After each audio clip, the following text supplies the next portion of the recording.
Hello everyone, welcome back to my channel. ఈ వీడియోలో inter second year maths 2B 7 mark questions ఏ చాప్టర్లో ఉన్నాయి చూద్దాం. First chapter circles. దీంట్లో 2 7 మార్క్ క్వశ్చన్స్ ఉన్నాయి. పారాబోలాలో 1 7 మార్క్ క్వశ్చన్ ఉంది. ఇంటిగ్రేషన్లో 2 7 మార్క్ క్వశ్చన్స్ ఉన్నాయి. డిఫినెట్ ఇంటిగ్రేషన్లో ఒక 7 మార్క్ క్వశ్చన్ ఉంది. డిఫరెన్షియల్ ఈక్వేషన్లో ఒక 7 మార్క్ క్వశ్చన్ ఉంది.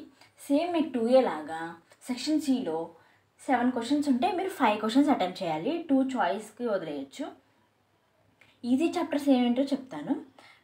సర్కిల్స్, దీంట్లో 2 7 మార్క్స్ ఉంటాయి, ఈజీగా ఉంటాయి. ఒక 7 మార్క్ క్వశ్చన్ ఏమో మోడల్స్ మీద వస్తుంది అనమాట. ఇంకోటి కామన్ టాంజెంట్ ఫైండ్ అవుట్ చేయడం, దాని మీద వస్తుంది. పారాబోలా అంటే దానికి స్టాండర్డ్ ఫామ్, ఒక్కొక్కసారి స్టాండర్డ్ ఫామ్ ఇస్తారు, దాని మీద ప్రాబ్లమ్స్ ఇస్తారు. ఇంటిగ్రేషన్ ఏమో మోడల్ మీద కొన్ని ప్రాబ్లమ్స్ ఉంటాయి. అండ్ ఇంకో 7 మార్క్ క్వశ్చన్ ఏమో డిడక్షన్ ఫార్ములాస్, చాలా ఈజీగా ఉంటుంది ఇంటిగ్రేషన్. డిఫినెట్ ఇంటిగ్రేషన్ కూడా ఈజీగానే ఉంటుంది, కొన్ని ప్రాబ్లమ్స్ ఉంటాయి, ఈజీవే. డిఫరెన్షియల్ ఈక్వేషన్స్ చేయాలనుకున్న వాళ్ళు చేయండి, చాలా కష్టంగా ఉందంటే వదిలేయండి. ఈ 6 క్వశ్చన్స్ మాత్రం పర్ఫెక్ట్గా నేర్చుకొని పర్ఫెక్ట్గా రాయండి. సో 7 మార్క్ ఇంపార్టెంట్ ప్రాబ్లమ్స్ చూద్దాం.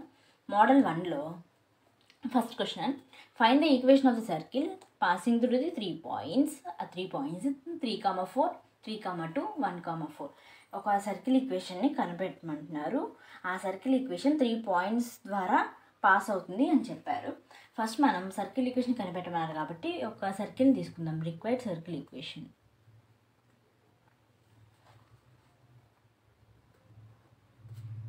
Required circle equation is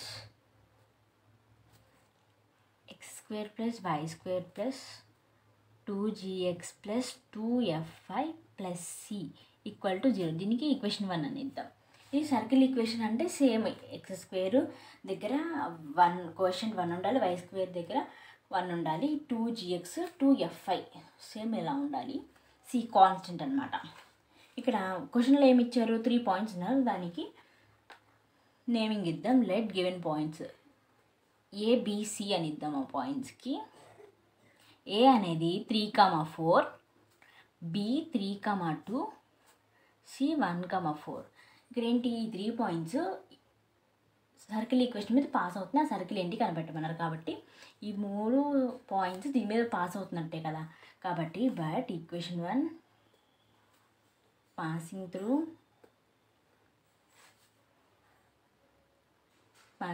through point, A point, ఈ ఫస్ట్ పాయింట్ మీద పాస్ అవుతుంది కాబట్టి 3,4 పెట్టాను. ఇక్కడ 3,4 పెడితే ఇక్కడ ఏంటి, XY అనమాట. ఇది XY పాయింట్ అంటే XY అనుకుంటాం కదా. X ప్లస్లో 3 whole square plus 4 whole square plus 2g 3 plus 2fy ప్లస్లో 4 ఉంది, ప్లస్ ఈ కాన్స్టెంట్ కాబట్టి కాన్స్టెంట్ ఏం లేదు. ఇప్పుడు యాడ్ చేస్తామంట. 2 3s 6g plus 4 2s 8 8f plus c plus ఏంటి 3 3s 9 9 ప్లస్ 16 25. నేను మళ్ళీ వేరే స్టెప్ రాస్తున్నా. 8f ప్లస్ 6 ప్లస్ 16 ప్లస్ 9 ఎంత, 25 = 0. దీన్ని ఈక్వేషన్ 2 తీసుకుంటాం. సేమ్ అలాగే BC పాయింట్ కూడా పెడదాం. బట్ ఈక్వేషన్ 1 పాసింగ్ త్రూ, నేను ఇలా షార్ట్కట్లో రాస్తున్నా, మీరు ఎగ్జామ్లో మాత్రం ఫుల్గా రాయండి. B మీద పాస్ అవుతుంది, పాయింట్ B మీద పాస్ అవుతుంది కాబట్టి పాయింట్ పెడుతున్నా. ఈ XY అనుకుంటాం సేమ్ దానిలాగా. 3 3s 9 9 plus 4 plus 3 6g plus y ఇక్కడ పెడితే 2 2s 4f plus c = 0. 6g plus 4f plus c plus 13 = 0. ఇది ఈక్వేషన్ 3. సేమ్ అలాగే బట్ ఈక్వేషన్ థర్డ్ పాయింట్ కూడా పెడదాం. పాసింగ్ త్రూ పాయింట్, ఇది C పాయింట్ 1,4 పెట్టాం. 1 plus 4 4s 16 plus 2 4s 8g plus 2g 2g plus 8f plus c = 0. ఇదేంటి 2g plus 8f plus C plus 17 equal to 0. ఇది equation 4, ఇది equation 2. ఇక్కడ equations వచ్చాయి. ఇప్పుడు ఏంటి, ఈ ఈక్వేషన్ 2 ఈక్వేషన్ 3ని సాల్వ్ చేద్దాం. ఎందుకు సాల్వ్ చేయాలి అంటే ఇక్కడ జిఎఫ్సి కాన్స్టెంట్ ఒక నెంబర్ ఉంది, సి ఉంది, ఇక్కడ కాన్స్టెంట్ 25 ఇలా ఉంది. కాబట్టి ఇక్కడ సాల్వ్ చేస్తే మనకి ఏంటి, ఎఫ్ వాల్యూస్ జీ వాల్యూస్ తెలిసే అవకాశం ఉంది. కాబట్టి to solve equation 2 and 3 solve చేస్తున్నాను. ఇప్పుడు 2g plus 8f plus C plus 25 equal to 0. Same అలాగే 2g plus 4f plus C plus 13 equal to 0. ఇక్కడ ఏంటి, ప్లస్ ఉంది కాబట్టి మైనస్ తీసుకుంటాం, అన్ని ప్లస్లే కాబట్టి మైనస్ తీసుకొని 6g ఇది క్యాన్సిల్ అయిపోయింది. దీనిలోంచి తీస్తే 4f ప్లస్ ఇది కూడా క్యాన్సిల్ అయిపోయింది, ప్లస్ 12 మిగిలిద్ది. అటు వెళ్తే 4f ఈక్వల్స్ టు -12 వస్తుంది. ఇక్కడ ఏంటి, ఎఫ్ ఈక్వల్స్ టు -3 వస్తుంది అనమాట. ఎఫ్ వాల్యూ వచ్చింది కదా. తర్వాత ఈ రెండు వాల్యూని సాల్వ్ చేస్తే ఒక ఈక్వేషన్ వచ్చింది. అంటే ఆ ఈక్వేషన్లో ఎఫ్ని పెడితే మనకి జీ వాల్యూ వచ్చింది. తర్వాత జిఎఫ్ని వాల్యూ తీసుకెళ్ళి ఫస్ట్ ఈక్వేషన్లో పెడితే మనకి సర్కిల్ ఈక్వేషన్ అనేది వస్తుంది అనమాట. తర్వాత టు సాల్వ్ ఈక్వేషన్ 3 and 4ని సాల్వ్ చేస్తున్నా. 3 and 4 ఏంటిది, third equation 2g plus 4f plus C plus 13 equal to 0. Third equation. Fourth equation 2g plus 8f plus C plus 17 equal to 0. Same ఇందాకలాగా minus చేస్తాము, ఇది క్యాన్సిల్ అయిపోయింది. ఇక్కడ 4g minus 4f minus 4 equal to 0. దీన్ని equation 5 తీసుకుందాం. ఇక్కడ ఏంటి, ఇది ఈక్వేషన్ 5 తీసుకుంటే ఎఫ్ వాల్యూ వచ్చింది కదా, ఈ ఎఫ్ వాల్యూను దీనిలో పెడతాం. Put F value in equation 5. F value వచ్చింది కదా, ఎఫ్ వాల్యూ ఎంత -3 వచ్చింది, దాన్ని ఈక్వేషన్ 5లో పెడతాను నేను. ఈక్వేషన్ 5 అంటే ఏంటి, ఇది ఈ వాల్యూ రాసుకుందాం. 2g minus 4f minus 4 equal to 0. 4g minus F అంటే -3, ఎఫ్ వాల్యూ -3 వచ్చింది కదా, ఈక్వల్ టు అదే -4 equal to 0. 4g minus minus plus అయిపోయి 4 3s are 12 minus 4 0. ఇప్పుడు 4g ప్లస్ 8 ఈక్వల్ టు 0. అది అటు వెళ్తే 4g is equal to -8 equal to -2 cancel అయిపోయింది. 4 2s are క్యాన్సిల్ అయిపోయింది అనమాట. ఇప్పుడు జీ వాల్యూ వచ్చింది. ఇప్పుడు మనం ఏంటి, put GF values in equation 2. Equation 2లో మనం పెడతామన్నమాట. ఈక్వేషన్ 2 ఏంటి, ఎందుకు, సి వాల్యూ కోసం. Equation 2g plus 8f plus C plus 25 equal to 0 దీంట్లో పెడతాం. ఇప్పుడు జీ వాల్యూ ఏంటి, -2 ప్లస్ ఎఫ్ వాల్యూ ఏంటి -3 plus C plus 25 equal to 0. దీన్ని సాల్వ్ చేస్తే -12 plus -24 plus 25 plus C equal to 0. ఇప్పుడు -11 ప్లస్ సి ఈక్వల్ టు 0. ఇప్పుడు సి ఈక్వల్స్ టు -11 వచ్చింది. ఈ మైనస్ అటు వెళ్తే ప్లస్ అయ్యింది. కాబట్టి ఇప్పుడు మనకి ఏం వాల్యూస్ ఉన్నాయి, జీ వాల్యూ ఉంది, ఎఫ్ వాల్యూ ఉంది, సి వాల్యూ ఉంది. దీని అన్నీ తీసుకెళ్ళి ఈక్వేషన్ 1లో పెడదాం. Put G F C values in equation 1. Equation 1లో వస్తే మనకి సర్కిల్ ఈక్వేషన్ వస్తుంది అనమాట. ఈక్వేషన్ 1 రాద్దాం. x² plus y² plus 2gx plus 2fy plus C equal to 0. ఇది ఫస్ట్ ఈక్వేషన్, దీనిలో పెడుతున్నాను.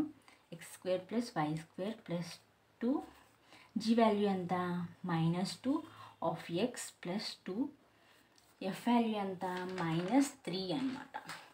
y ఉంది కాబట్టి y. సి వాల్యూ ఎంత +11 ఈక్వల్ టు 0. ఇప్పుడు యాడ్ చేస్తాను. x² plus y² minus 4x minus 6y plus 11 equal to 0. ఇప్పుడు లాస్ట్ దేర్ఫోర్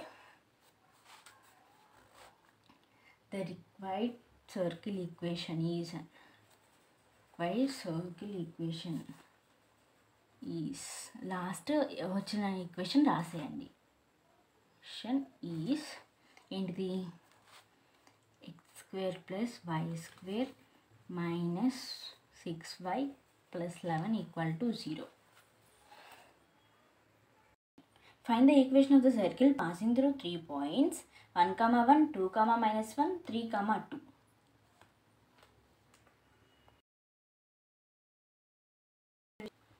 ఏంటి ఫస్ట్ మనం రిక్వైర్డ్ సర్కిల్ ఈక్వేషన్ తీసుకుంటాం. ప్రతి దాంట్లో ఆ రిక్వైర్డ్ 3 పాయింట్స్ గుండా పాస్ అవుతుంది అంటే ఏ క్వశ్చన్కైనా రిక్వైర్డ్ సర్కిల్ ఈక్వేషన్ తీసుకుంటాం. Required circle equation is same x² + y² + 2gx + 2fy + c = 0. ఇది ఈక్వేషన్ 1. తర్వాత గివెన్ పాయింట్స్ని ABC అంటారు. Let given points A 1, 1, B 2, -1, C 3, 2 అన్నమాట. ఇప్పుడు ఏంటి ఈ 3 ఈక్వేషన్స్ సర్కిల్ లైన్ మీద పాస్ అవుతుంది కాబట్టి but equation 1 passing through point A 1, 1 అంటే 1 పెట్టేస్తున్నా. ఇది ఈ ప్లేస్లో ఇది x y 1 + 1 + 2g + 2f + 2c = 0. ఇప్పుడు 2g + 2f + c + 2 = 0 equation 2. But equation 1 passing through point B. ఇప్పుడు పాయింట్ B 2, -1 ఇక్కడ ఏమైంది 2 whole square 4 + 1 + 4g - 2f + c = 0. అలాగే 4g - 2f + c + 5 = 0. ఇది ఈక్వేషన్ 3 సేమ్ అలాగే. But equation 1 passing through point C point 3, 2 3 3s 9 + 4 + 2 3s 6 6g 6g + 4f 2 2s 4 + c = 0. 6g + 4f + c + 13 = 0. ఇది 4th equation. 4 equations వచ్చాక solve equation 2 and 3. 2 and 3ని solve చేస్తున్నా. Second equation 2g + 2f + c + 2 = 0. అలాగే 4g - 2f + c + 5 = 0. దీనికి minus చేయాలి. ఇక్కడ ఏమీ లేకపోతే ప్లస్ ఉండి మైనస్ చేయాలి. ఇక్కడ మైనస్ ఉంది కాబట్టి కింద ప్లస్ చేయాలి. ఇక్కడ మైనస్ ఉంది కాబట్టి ఇది క్యాన్సిల్ అయిపోయింది. -2g + 4f - 3 = 0. ఇది ఈక్వేషన్ 5 అన్నమాట. నెక్స్ట్ అలాగే దీంట్లో g వాల్యూ తెలియదు కాబట్టి మనం ఈక్వేషన్ 3, 4 చేస్తాం. 3, 4 చేస్తే ఒక ఈక్వేషన్ వచ్చింది. మళ్ళీ ఆ 2 చేస్తే అప్పుడు g వచ్చింది. ఇప్పుడు 3, 4 చేస్తాం. ఈక్వేషన్ 3, 4. థర్డ్ ఈక్వేషన్ ఏంటి 4g - 2f + c + 5 = 0. Fourth equation 2g + 4f + c 13 = 0. Minus ఇది క్యాన్సిల్ అయిపోయింది. ఇక్కడ -2g - 6f + 8 = 0. సారీ ఇక్కడ -8 = 0. ఇది ఈక్వేషన్ 6. ఈక్వేషన్ 6 తర్వాత ఇప్పుడు ఏంటి ఈక్వేషన్ ఇది సాల్వ్ చేస్తాం. Solve equation 5 and 6. 5 and 6ని సాల్వ్ చేస్తే ఏదో ఒక g వాల్యూ వస్తుంది. -2g + 4f అదిగో ఈ వాల్యూ వేస్తున్నా. -3 = 0. మీరు ప్లసెస్ మైనస్ జాగ్రత్తగా చూసుకోండి. ఏమైనా తప్పు వస్తే 7 మార్క్ క్వశ్చన్స్ అన్నీ తప్పు వస్తాయి. 1 మార్క్ పోయినట్టు అన్నీ రాంగ్ అవుతుంది అన్నమాట. =0. ఇక్కడ ఏంటి మైనస్లు ఉన్నాయి కాబట్టి ఇక్కడ మొత్తం ప్లస్లు వేయాలి. ప్లస్ ఉన్న చోట మైనస్, మైనస్ ఉన్న చోట ప్లస్ వేయాలన్నమాట. ఇప్పుడు ప్లస్ వేసా. ఇప్పుడు ఏమైంది ఇది క్యాన్సిల్ అయిపోయింది. 10f + 5 = 0. 10f = -5 F equal to -1/2. ఇప్పుడు ఎఫ్ వాల్యూ -1/2 వచ్చింది. తర్వాత ఇప్పుడు జీ వాల్యూ, ఈ ఎఫ్ వాల్యూ తీసుకెళ్ళి ఇక్కడ పెడితే జీ వాల్యూ అని వచ్చింది. మీరు దీంట్లో అన్నా పెట్టచ్చు, దీంట్లో అన్నా పెట్టచ్చు. ఈజీగా ఏది ఉందో దాంట్లో చూసి పెట్టుకోండి. ఎఫ్ వాల్యూ అనమాట. ఈ ఎఫ్ వాల్యూని ఈక్వేషన్ 5లో కానీ 6లో కానీ పెట్టుకొని జీ వచ్చింది. ఇప్పుడు ఎఫ్ వాల్యూని మనం ఈక్వేషన్ 5లో పెడతాము. ఎఫ్ వాల్యూ ఇన్ ఈక్వేషన్ 5లో పెడితే ఫిఫ్త్ ఈక్వేషన్ ఏంటి, -2g + 4f - 3 = 0 అనమాట. ఇప్పుడు -2g ప్లస్ ఇక్కడ ఎఫ్ వాల్యూ ఎంత, 4 - 1/2 - 3 = 0. ఇక్కడ క్యాన్సిల్ చేద్దాం. 2 టేబుల్లో 4 -2g, ఇక్కడ మైనస్ ఉంది, ప్లస్ ఇంటూ మైనస్ -2 - 3 = 0. ఇప్పుడు -2g ఈ మైనస్ ఇది మొత్తం యాడ్ అయిపోయి అటు వెళ్ళిపోతే 5 అయితే అప్పుడు జీ వాల్యూ -5/2 అవుతుంది అనమాట. ఇప్పుడు ఎఫ్జీ వాల్యూస్ తెలిసాయి కాబట్టి సి వాల్యూ కనుక్కోవాలి. అప్పుడు FZ value in equation 2.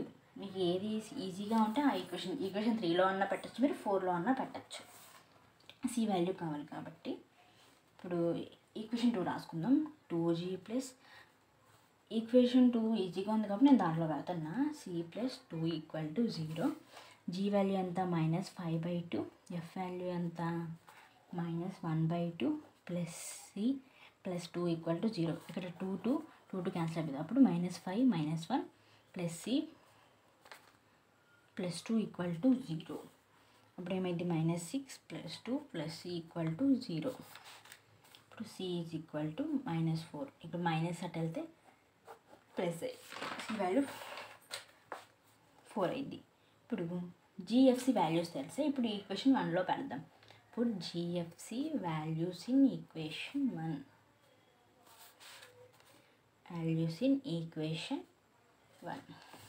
Equation 1 ఏంటి, x² + y² + 2gx + 2fy + c = 0. ఇది ఈక్వేషన్ 1. దీంట్లో పెడదాం. x² + y² + 2. జీ వాల్యూ ఎంత, -5/2. x + 2. ఎఫ్ వాల్యూ ఎంత, ఎఫ్ వాల్యూ -1/2 + 4 = 0. ఈ 2 క్యాన్సిల్. x² + y² -5x, ఇక్కడ y ఉంది, -5 + 4 = 0. లాస్ట్కి the required circle, therefore the required circle equation అని రాయండి. Required circle equation is same పైన ఉన్నదే కింద రాయండి. Equation is x² + y² - 5x - 5 + 4 = 0.